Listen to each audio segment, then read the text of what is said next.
काल घडलेली ही घटना आजही अनेक जण स्वीकारत नाहीयेत आणि मन सुन्न झालेलं आहे, मन रिक्त झालेलं आहे. काही अनेकांना मगाशी देखील काही प्रतिक्रिया आपण पाहिलेल्या होत्या की आता पुढे कसं करायचं, म्हणजे पुढे जायचं कसं. जसं आपण या कुटुंबाबद्दल बोललो, पवार कुटुंबाबद्दल, अनेक महाराष्ट्रातली अशी मंडळी आहे की ज्यांना देखील हा प्रश्न पडलाय की आता अजित पवारांनी ना हा हात आपल्या मागचा कायमचा निघून गेला, आपण कसं जाणार आहोत पुढे.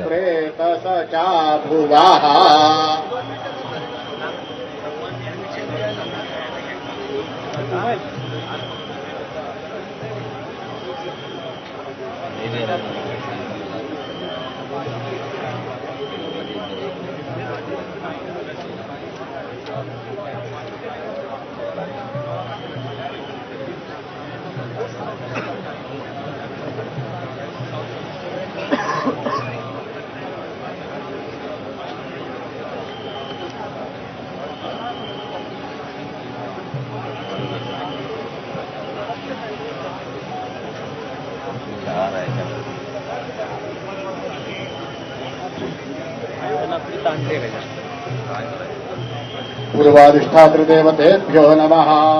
प्रातारमिन्द्रमवितारमिन्द्रको हवे हवे सुहवग्मुषूरमिन्द्रम् भयामि शकरं पुरुहूतमिन्द्रको मघवाधात्विन्द्रः।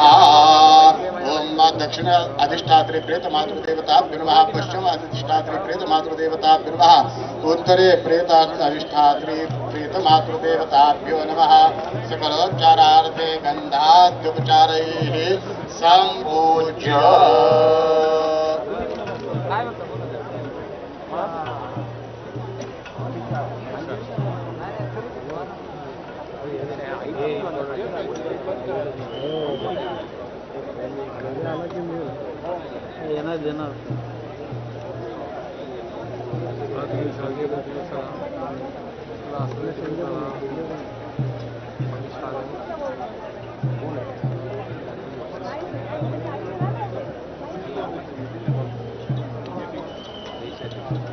शहा पोहोचलेले आहेत। ते अर्थात आधी शरद पवारांचं आणि कुटुंबियांचं सांत्वन करतील। शेवटचे विधी, शेवटचा निरोप अजित पवारांना दिला जातोय आणि अर्थातच हा धक्का राजकीय पातळीवरचा सुद्धा एक मोठा धक्का मानला जातोय, कारण राज्याची अनेक पुढची गणितं म्हणा, राजकारणाची पुढची गणितं म्हणायचे एक आडाखे बांधलेले असतात। एखाद्या व्यक्ती जाणं, त्याचा पक्ष आतून बाहेरून हादरून जाणं आणि ते कुटुंब हादरणं, या सगळ्यातनं पुन्हा नव्यानं उभं राहून एक नवी सुरुवात करणं, ह्याला काही काळ लागतो आणि हा काळच महत्त्वाचा आहे।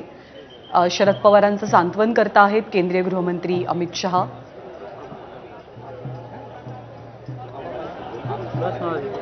भाजपचे राष्ट्रीय अध्यक्ष नितीन नवीन हे सुद्धा आहेत आणि प्रतापराव पवारांची सुद्धा अमित शहांनी भेट घेतली आहे। या दोन सगळ्यात ज्येष्ठ व्यक्ती या क्षणी पवारांच्या कुटुंबात आहेत। पवारांचे बंधू प्रतापराव पवार आणि स्वतः शरद पवार।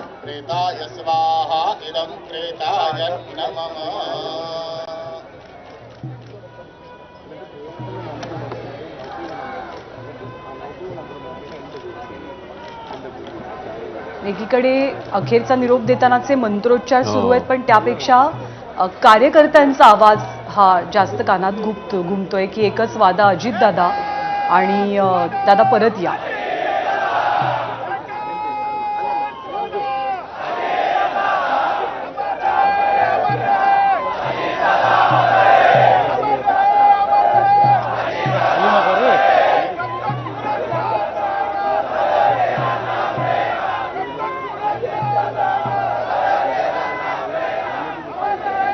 ड्रोन प्लीज खाली घ्यायचे। ड्रोन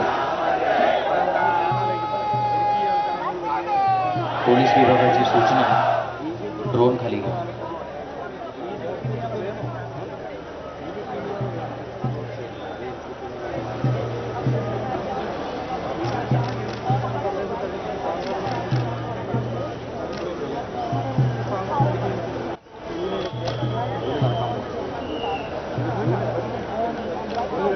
आपले प्रतिनिधी मंदार गोंजारी सध्या आपल्या सोबत आहेत। मंदार, हा क्षण बारामतीकरांसाठी, इथे उपस्थित असलेल्या प्रत्येकासाठी पचवणं खूप अवघड आहे, कारण इतका मोठा जनसमुदाय समोर आहे आणि अजित पवार शांत आहेत, अजित पवार काहीच बोलत नाहीत। हे दृश्य ना कधी बारामतीनं स्वप्नात इमॅजिन केलं असेल ना आत्ता त्यांना पचवता येत असेल.